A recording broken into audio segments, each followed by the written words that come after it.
Hello everyone. स्वागत है आप सबों का हमारे यूट्यूब चैनल इम्प्रेशन इंग्लिश में।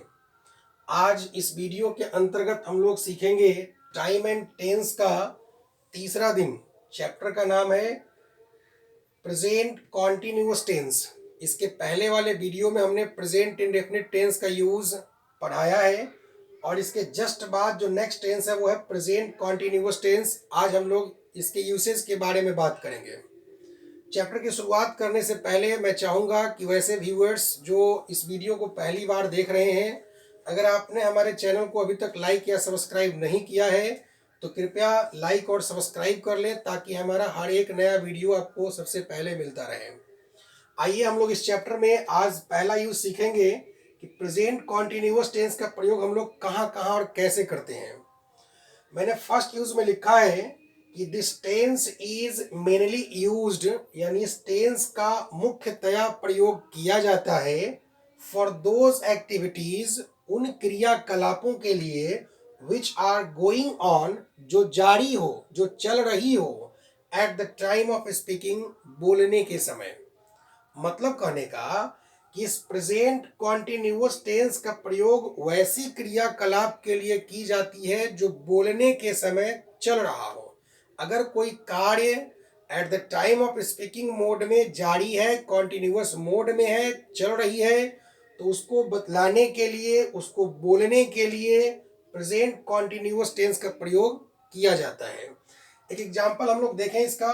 जैसे example number first, I am teaching English now। मैं अभी अंग्रेजी पढ़ा रहा हूँ। अभी मैं बोला कि मैं अंग्रेजी पढ़ा रहा हूँ, तो ये बोलने के समय मेरे इस पढ़ाने का काम जारी है, चल रही है, इसीलिए इसका टेंस प्रेजेंट कॉन्टिन्यूअस होगा।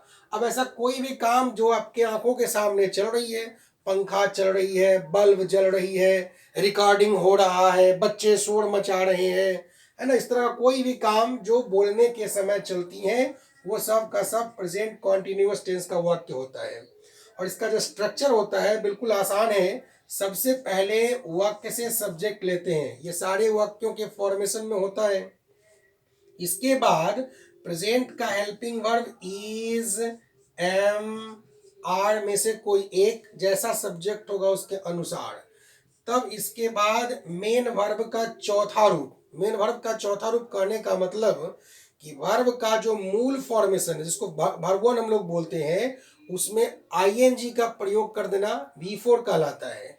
अब इसके बाद ऑब्जेक्ट का प्रयोग होगा। अगर कोई अदर वर्ड होगा तो इसके बाद होगा, नहीं तो फुल स्टॉप। देखिए, सबसे पहले सब्जेक्ट आई, उसके बाद आई के अनुसार एम का प्रयोग, वर्ब का चौथा रूप टीच में आईएनजी लगाया, उसके बाद ऑब्जेक्ट क्या पढ़ा रहा हूं तो इंग्लिश, अदर वर्ड में आपका नाउ आ गया। इस तरह से कोई भी क्रियाकलाप जो बोलने के समय चल रही हैं, जारी हैं, कॉन्टिन्यूअस के मोड में है, those all activities are written or spoken with the help of present continuous tense, and for those activities we have to follow subject is mr, V4 and object। आइए हम लोग देखते हैं नेक्स्ट यूज इसका। आइए हम लोग दूसरे यूज की बात करें। दूसरे यूज में कहता है कि this tense is also used, यानी इस टेंस का प्रयोग किया जाता है फॉर टेम्परेरी एक्शंस, यानी वैसी क्रियाकलाप जो तत्कालीन हो रही है।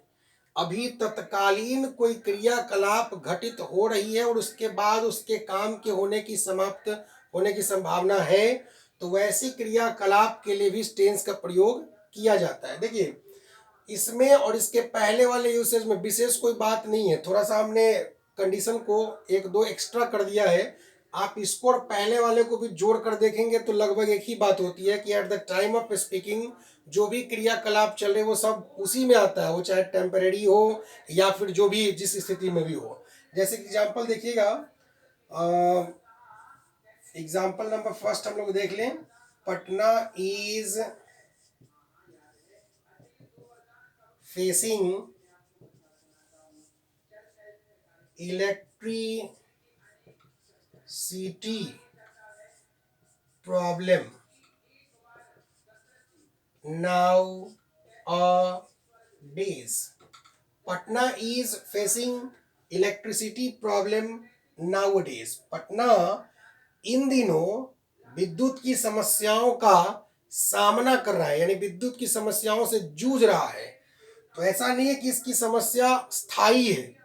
कोई भी क्रियाकलाप जो अस्थायी होती हैं उसके लिए टेंस का प्रयोग नहीं होता है। वैसी क्रियाकलाप जो टेम्पररी है, यानी अभी है लेकिन इसका स्थिर होना निश्चित नहीं है, आने वाले समय में उसका समाप्त हो जाना तय है, वैसी क्रियाकलाप के लिए भी टेंस का प्रयोग किया जाता है।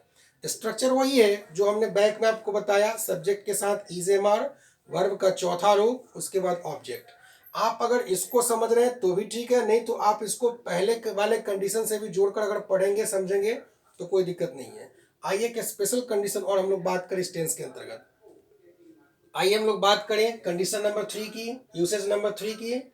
तीसरा यूज कहता है कि प्रेजेंट कॉन्टिन्यूअस टेंस का प्रयोग वैसी क्रियाकलाप के लिए की जाती है, this tense is used for those activities, इस टेंस का प्रयोग किया जाता है वैसी क्रियाकलाप के लिए which belong to near future plan, जो निकट भविष्य की योजना से संबंध रखता हो। यानी वैसी क्रियाकलाप जो निकट भविष्य की क्रियाकलाप से ताल्लुकात रखता है, निकट भविष्य की क्रियाकलाप का बोध कराता है, उसके लिए भी टेंस का प्रयोग होता है। जैसे एग्जाम्पल देखिएगा, एग्जाम्पल नंबर फर्स्ट कहता है कि my father is going to Kolkata tomorrow, मेरे पापा कल कोलकाता जा रहे हैं। My father is going to Kolkata tomorrow, मेरे पापा कल कोलकाता जा रहे हैं। अभी जो क्रियाकलाप चल रही है that one is called present, और अभी के बाद जो कुछ भी होगा that one is called future. अभी जो हम सेंटेंस का सेंस दिखा रहे हैं वो कहता है कि मेरे पापा कल कोलकाता जा रहे हैं, कल मतलब फ्यूचर टाइम में जा रहे हैं। बनावट इसकी कंप्लीट प्रेजेंट कॉन्टिन्यूअस का है, subject plus is am are plus verb four, my father subject, is helping verb, go का चौथा रूप, इसके बाद ऑब्जेक्ट। सिर्फ एक एडवर्ब ऑफ टाइम फ्यूचर का लग गया, ये सेंटेंस फ्यूचर टेंस का बोध कराया। मतलब कहने का कि कोई भी निकट भविष्य की क्रियाकलाप अगर हम चाहें तो इस टेंस के प्रयोग से भी शो कर सकते हैं, सिर्फ उसमें एक एडवर्ब ऑफ टाइम फ्यूचर का लगा दें तो बनावट सेम कॉन्टिन्यूअस का, एडवर्ब ऑफ टाइम फ्यूचर का, सेंटेंस आपका सेंस फ्यूचर का दिखाएगा। कोई दिक्कत?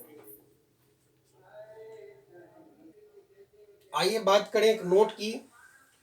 नोट मैंने इसलिए लिखा है कि कुछ खास एडवर्ब ऑफ टाइम आप ध्यान में रखें कि कैसे कॉन्टिन्यूअस में उसका प्रयोग होता है या कॉन्टिन्यूअस में फ्यूचर प्लान के लिए उसका प्रयोग होता है। मैंने पहला लिखा है at this time, at present, at the moment, now, nowadays, still इत्यादि जो भी एडवर्ब ऑफ टाइम अगर किसी वाक्य में आएंगे तो वो संबंधित वाक्य की क्रियाकलाप 100% प्रेजेंट कॉन्टिन्यूअस में ही लिखा जाएगा। दूसरा मैंने दिखाया है नेक्स्ट वीक, नेक्स्ट मंथ। अब इसके बाद देखिए मैंने डॉट डॉट कर दिया, इसमें आप डे जोड़ दीजिए, ईयर जोड़ दीजिए, next week, next month, next day, next year, है ना। उसके बाद टुमारो। ऐसा एडवर्ब ऑफ टाइम अगर प्रेजेंट कॉन्टिन्यूअस टेंस के वाक्य में लग जाए तो वो नियर फ्यूचर प्लान का बोध कराता है। मतलब इन सारे एडवर्ब ऑफ टाइम के प्रयोग से at the time of speaking जो क्रियाकलाप चल रही होती हैं उसका बोध कराते हैं, और इनके प्रयोग से नियर फ्यूचर प्लान का बोध कराते हैं।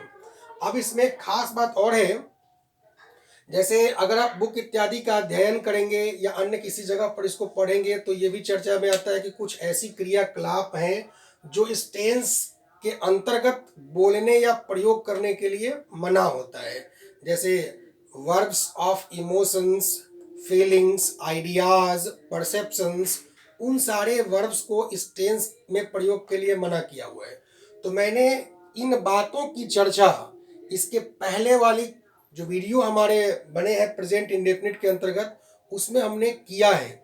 अगर आपको पहले से अगर वीडियो देख रखे हैं तो ये बात समझ में आ जाएंगी। अगर आपने नहीं देखा है तो इसके पहले का वीडियो आप देख लें, वो चर्चा ऑलरेडी उसमें किया हुआ है कि भाई इसका प्रयोग इसी टेंस में करें, कॉन्टिन्यूअस में नहीं होता है। वो कॉन्सेप्ट आपका क्लियर हो जाएगा। बहुत ही इंपॉर्टेंट बात है वो, निश्चित रूप से उस वीडियो को देख लें। डे 1 और डे 2 नाम से वो प्रेजेंट इंडेफिनिट के अंतर्गत वो ये किया हुआ है, आप वहां से उस कॉन्सेप्ट को क्लियर कर सकते हैं। अब रही बात कि जो अभी हमने बात किया सेंटेंस बनाने का, उसमें सिर्फ एक ही बात थी, प्रेजेंट कॉन्टिन्यूअस का अफर्मेटिव फॉर्मेशन। तो देखिए बार बार चूंकि हमको हर वीडियो में इस बात को गाइड करने की आवश्यकता नहीं है। आप फर्स्ट वीडियो देखेंगे, सेकेंड वीडियो देखेंगे, ये तीसरा चौथा आगे जितना भी देखते जाएंगे खुद ब खुद वो कॉन्सेप्ट क्लियर करता जाएगा।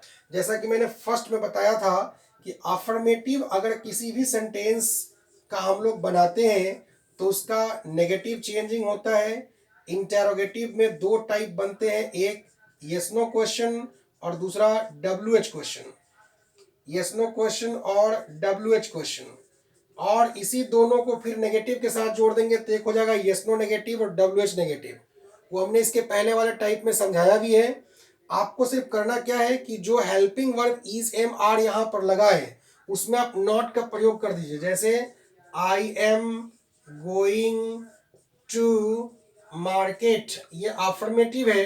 अब इसके एम के जस्ट बाद हम अगर नॉट लगा दें, I am not going to market, तो नेगेटिव बन जाएगा। इसी हेल्पिंग वर्ब को हम सिर्फ पहले कर दें, am I going to market, question बन जाएगा यस नो, और इस हेल्पिंग वर्ब के ठीक पहले WH वर्ड ला दें, why am I going to market, तो ये WH क्वेश्चन बन गया। हेल्पिंग वर्ब जहां था वहीं रहने दे, आई के साथ नॉट लगा दे, am I not going to market, yes no question बन जाएगा। Why am I not going to market, WH question बन जाएगा। यानी इसमें ज्यादा कुछ खास बातें हम लोग को सीखने की आवश्यकता नहीं है। दो कॉन्सेप्ट हम लोग क्लियर रखेंगे। पहला, वैसी क्रियाकलाप जो बोलने के समय चल रही हो, और दूसरा वैसी क्रियाकलाप जो नियर फ्यूचर से ताल्लुकात रखता हो। इन दोनों के लिए प्रेजेंट कॉन्टिन्यूअस टेंस का प्रयोग होता है। स्ट्रक्चर में सब्जेक्ट प्लस इजेमआर प्लस भरपूर प्लस ऑब्जेक्ट का प्रयोग करते हैं, और ये कुछ एडवर्ब्स है जिससे हम लोग इस टेंस की पहचान कर सकते हैं। जो मैंने स्पेशली आपको इंडिकेट किया अभी फिर से कि परसेप्शन, फीलिंग्स, आइडियाज वाली बात, तो आप इसके ठीक बैक वाले वीडियो को देख लें, आपका कॉन्सेप्ट क्लियर हो जाएगा। प्रेजेंट कॉन्टिन्यूअस में इतना ही। नेक्स्ट वीडियो में हम लोग मिलेंगे प्रेजेंट परफेक्ट टेंस के यूसेज के साथ। तब तक के लिए बहुत बहुत धन्यवाद। Thank you very much.